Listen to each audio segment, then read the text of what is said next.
We already have methods which define a full life cycle. Now we'll need a method which will start one activity from another. To do so, we'll use the existing automatically generated code, the menu handling.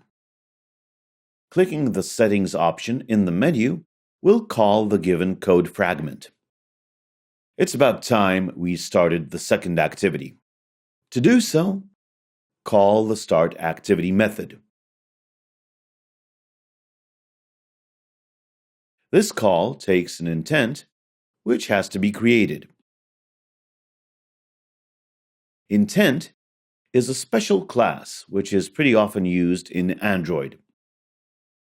It's the class whose purpose is to pass a certain intention of performing a specific action.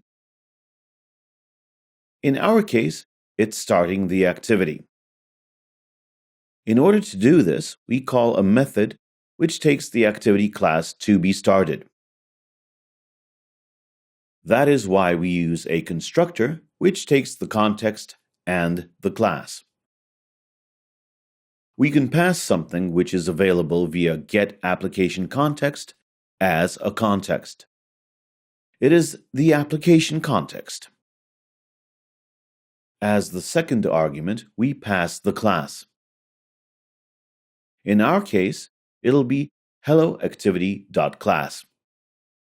Now, clicking Settings will cause the intent to be created and the new activity to be started.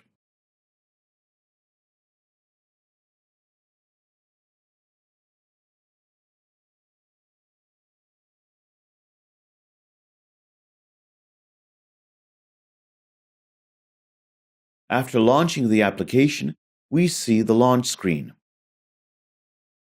Clicking the Settings option will cause another application to be launched.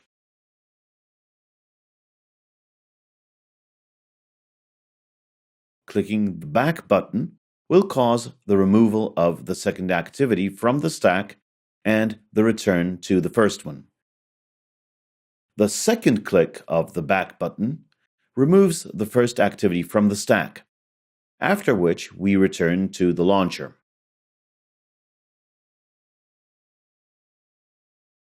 Now let's check what exactly happened. The Android tab in Android Studio includes, among other things, a logcat, which is a better view which allows for browsing logs. Here we have several very useful options. We may filter logs with respect to a specific application, package, or see all the logs on the given device. We may choose a specific device which we want to test our application on. We may also determine the logging level. These are layered in the following order: verbose, debug, info, warning, error, assert. We are interested in the debug level, but we may leave verbose, because this level also includes debug.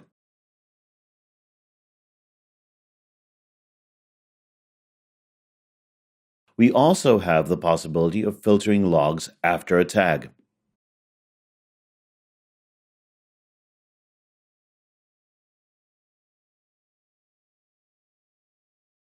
Now let's clean the logs and restart the application.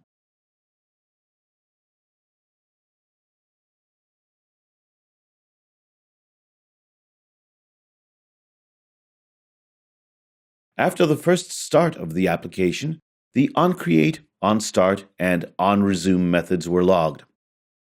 It means that the activity was created, became visible to the user, and the user gained access to it.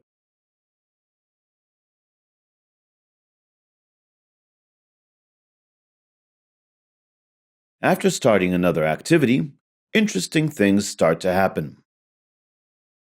We get on pause first, which means that the user no longer has contact with an activity. It's still visible, but the user may no longer do anything with it. Now, onCreate is called, which means that a completely new activity is created. The new activity is subsequently displayed and the user gains access to it. The moment the user gains access to the new activity, the activity underneath is no longer visible. Now, we undo the situation by pressing the back button. The activity which is on top goes into a pause state and stops being visible to the user. Now, the activity which is under it is started. It becomes visible, but the new object is not created because the activity was on the stack all the time. In the next step, the activity from the bottom is resumed.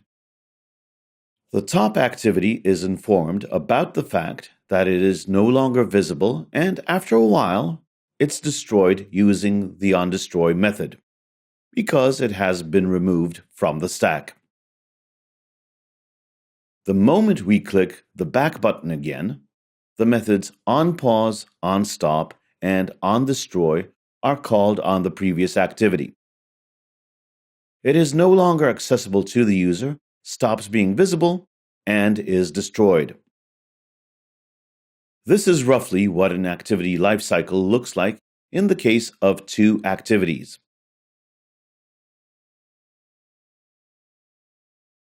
Are called the moment the screen is locked.